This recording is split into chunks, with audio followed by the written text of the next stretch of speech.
진정한 리더는 남이 보지 못하는 것을 미리 보고 낙오된 자들에게 꿈과 희망을 주고 주저앉아 있는 자들을 일으키는 자일 것입니다. 그리고 그가 속한 공동체를 사랑하는 자일 것입니다. 오늘날의 시대를 지도자의 부재 시대라고 하죠. 그러나 나라는 한 사람이 참 하나님의 말씀을 붙들고 사람들에게 꿈과 희망을 전해준다면, 그리고 자신이 속한 공동체를 사랑하고 용기를 불러일으킨다면 그 사람이야말로 지도자일 것입니다. 오늘 저와 여러분이 그러한 자들이 되기를 소망해 봅니다.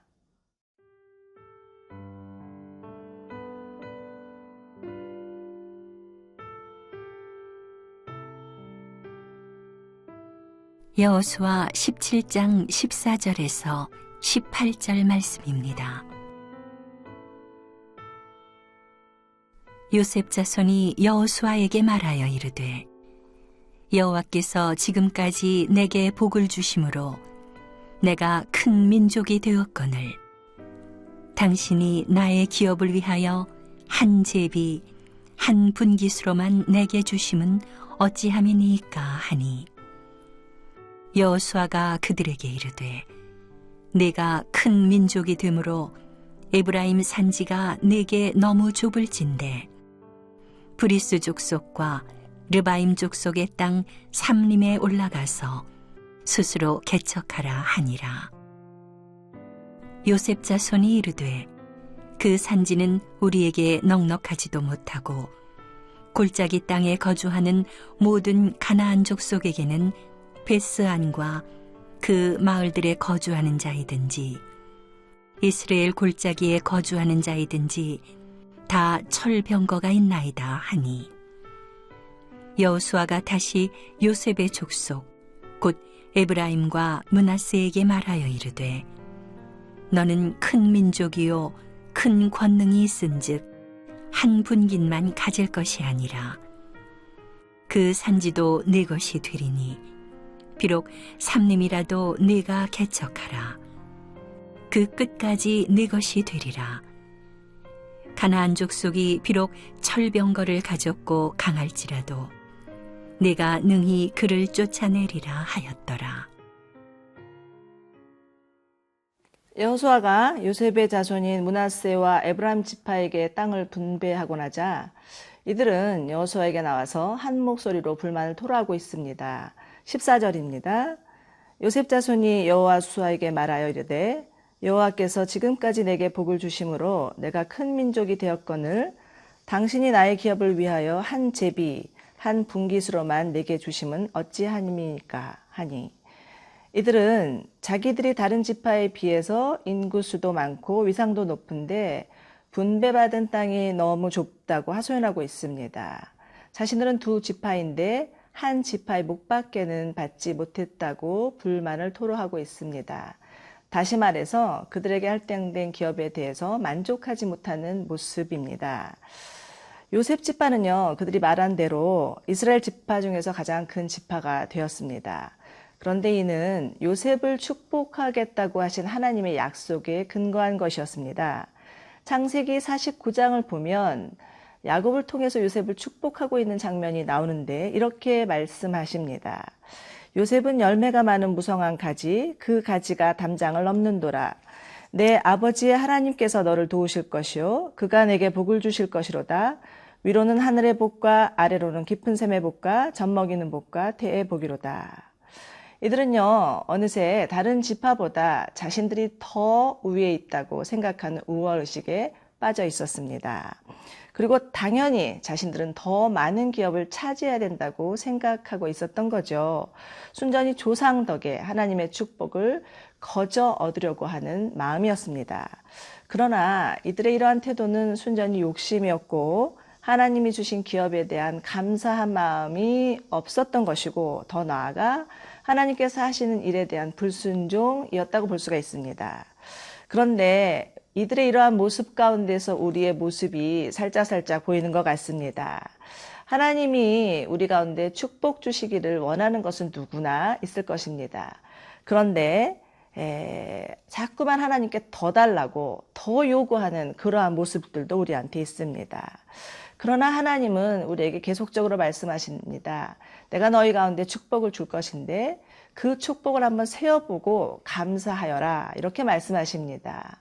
그렇습니다. 하나님께서 우리 가운데 주신 축복이 얼마나 큰 것인지 감사함으로 또 기억해 본다면 아마 우리의 삶은 더 풍요롭고 풍성하게 될 것입니다. 감사가 명약인 것을 기억하시기 바랍니다. 그리고 이때 여호수아는 그들에게 말합니다. 15절입니다. 여호수아가 그들에게 이르되 내가 큰 민족이 되므로 에브라임 산지가 내가 너무 좁을진데 브리스 족속과 르바임 족속의 땅 산림에 올라가서 스스로 개척하라 하니라. 여호수아는 지금 불만을 토로하고 있는 요셉 자손의 말에 귀를 기울이며 그들에게 정중하게 권면하고 있습니다. 여러분, 지혜로운 리더는 사람들이 하는 말에 경청하는 자입니다. 비록 불만에 섞인 요구라 할지라도 그들의 말에 귀를 기울이는 자들입니다. 사람들이 하는 말에 관심을 가지고 귀를 기울이기 시작하면 문제의 실마리가 보이고 해결할 수 있는 접촉점을 발견할 수 있게 될 것입니다. 요즘 사회에서는 소통하는 리더십을 요구한다고 하죠. 정말 소통할 줄 아는 사람이라면 진정한 리더가 될 수 있을 것입니다. 사랑하는 여러분, 여러분은 사람들이 하는 말에 귀를 기울이고 계십니까? 오늘 누군가 여러분에게 와서 하소연한다면 그 말에 귀를 기울여 주시겠습니까? 이제 마음을 열고 귀를 열고 다른 사람의 말에 관심을 가진다면 분명히 우리 가운데에는 새로운 시작, 새로운 만남이 이루어질 것입니다.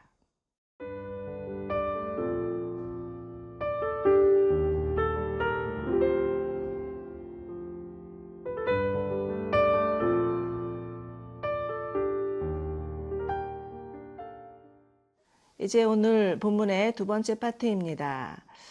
여호수아의 말을 들은 요셉 자손들, 여호수아를 통해서 스스로 살림을 개척하라는 말을 들은 요셉 자손들은 여전히 자신의 놓여진 상황만을 탓하고 있습니다.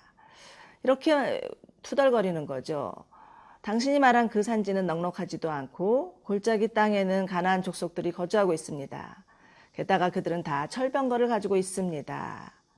즉 무엇입니까? 여호수아가 지정해준 땅, 그 땅은 마음에 들어하지 않습니다. 그리고 지금 눈에 보이는 상황만 가지고서 불평하고 두려워하고 있는 것입니다. 이들은 한마디로 자신이 가지고 있는 부와 수, 그것에 도취되어서 가나안 족속과 싸워야 되는 긴장감을 놓치고 말았습니다. 굳이 고생하면서 힘들게 싸워서 얻고 싶지 않다는 그러한 무사 안일주의에 빠져 있습니다. 그리고 더구나 이들이 더 많이 가졌기 때문에 더 많은 책임이 따른다는 사실을 간과하고 있습니다. 그런데 때로는 우리의 믿음의 삶에서도 마찬가지인 것 같습니다. 하나님께서 우리에게 주신 은혜와 축복들, 그것은 비단 우리만의 것이 아닙니다. 우리에게 받은 바 은혜와 축복들을 나누고 흘려보내야 할 책임이 있다라는 거죠. 여러분, 지금 한국 교회는 정말 말할 수 없는 큰 풍성한 축복과 은혜를 받았습니다.